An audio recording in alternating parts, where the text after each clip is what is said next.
Hello, I'm Fiona Sitkin, a founder and a host of The Bridge for Women Worldwide. I am now hosting the second episode of the Bridge talk show series.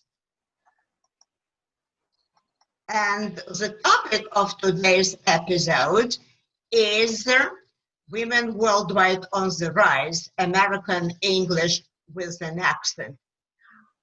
The host today is Fiona Sitkin, myself, of course, and we'll have two guests, Deborah Levine and Irmgard Lafrenz.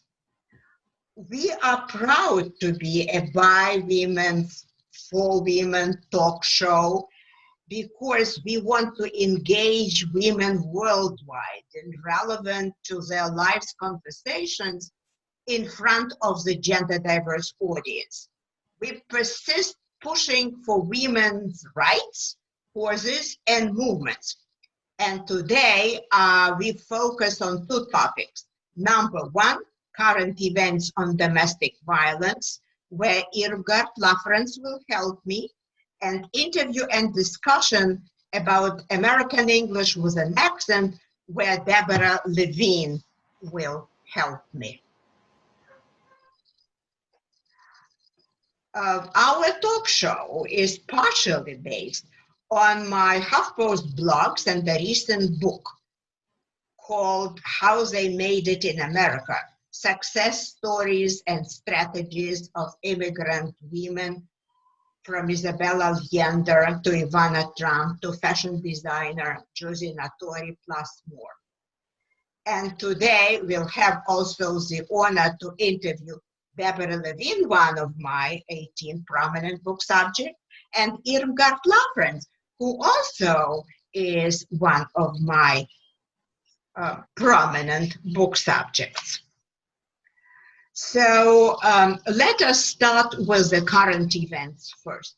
The current events are about domestic violence. And as I mentioned, Irmgard Lafrenz is helping me on that. Irmgard spent 3 years as a volunteer in Cuenca, Ecuador, working for the foundation called Casa Maria Armoire, a shelter for abused women and children in Cuenca. We will discuss several interesting issues here, and I believe Irmgard knows much more than I do about the issues. These are the 4 issues. Domestic violence increases due to pandemic. And indeed, this is what we read from multiple media outlets. This is why we want to bring this up. First, more than half of the world population under pandemic lockdown. We know that domestic violence is increasing, both in the USA and around the world. Clearly, some self-isolated people, the men, suffer a lot from self-isolation, from boredom, and from financial troubles, and this provokes aggression in them as abusive types. So the women must bear the burden of it, including severe beatings. I am just wondering why the victimized women do not escape. What do you think, Irmgard? Yeah, in general, you can say they are scared, insecure, and financially dependent. So they lost their self-confidence through years of abuse. Typically, their husbands, fathers, brothers, or uncles are the abusers, and the unknown is completely scary for them. I see. So instead of leaving, they endure sexual, physical, and emotional abuse And now the COVID-19 pandemic makes this even worse for them. I am sure, I am sure. Could you share with us, Irmgard, how Foundation Casa Maria Armoire works?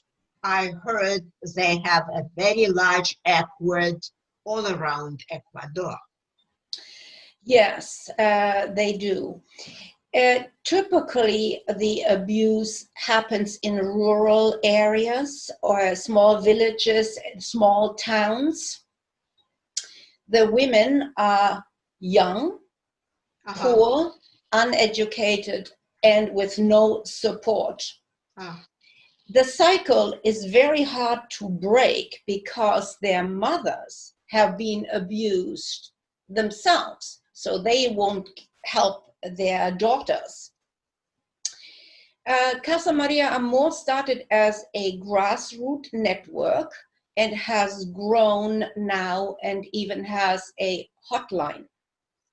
So if women decide to leave, they can call the hotline and one of the social workers will pick them up. Now, this is certainly not as easy as we think, because the women will certainly not leave without their children. So they have to more or less escape. And the way they do it is either at night when their husbands or their abusers are drunk and passed out, or during the day when he is working and out of the house. So they have to leave without anything. So the social worker picks them up at a prearranged location, typically a church or the house of a midwife, some trusted person. And again, they have nothing on them. They can't walk away with a suitcase.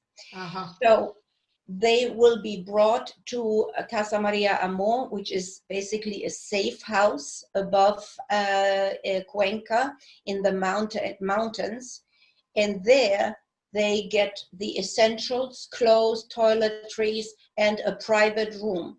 The main thing is that they need to be made safe, because safety is the key issue. Because again, as I said earlier, they are scared. They are very, very scared. So once they decide to stay at the shelter, typically for 6 to 10 months, they get training, work training, therapy.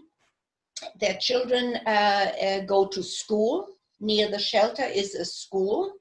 So they can start figuring out their new life. And at the end, once they decide to leave, they can decide where they want to go. Typically, we encourage them to leave the province, so to get out of the reach of the abuser. And most likely they will have found a friend or a relative who takes them in and helps them with the next step.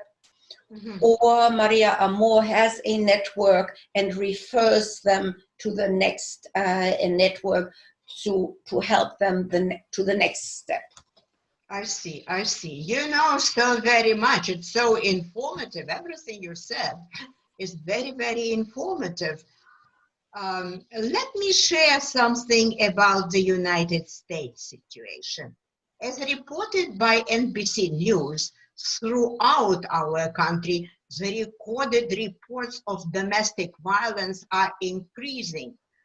And the domestic abuse cases are growing tremendously. Like in March, there were many more reported than in February, in April more than in March, in May more than in April, and so on and so forth. For example, Houston, Texas saw an increase of more than 300 reported cases per month. And Charlotte, North Carolina is even worse, more than 500 more reported cases per month. That's a huge spike, right? Yes, indeed. And I hear this from Ecuador as well. So I get reports from Casa Maria Amor that confirms what you are saying as well.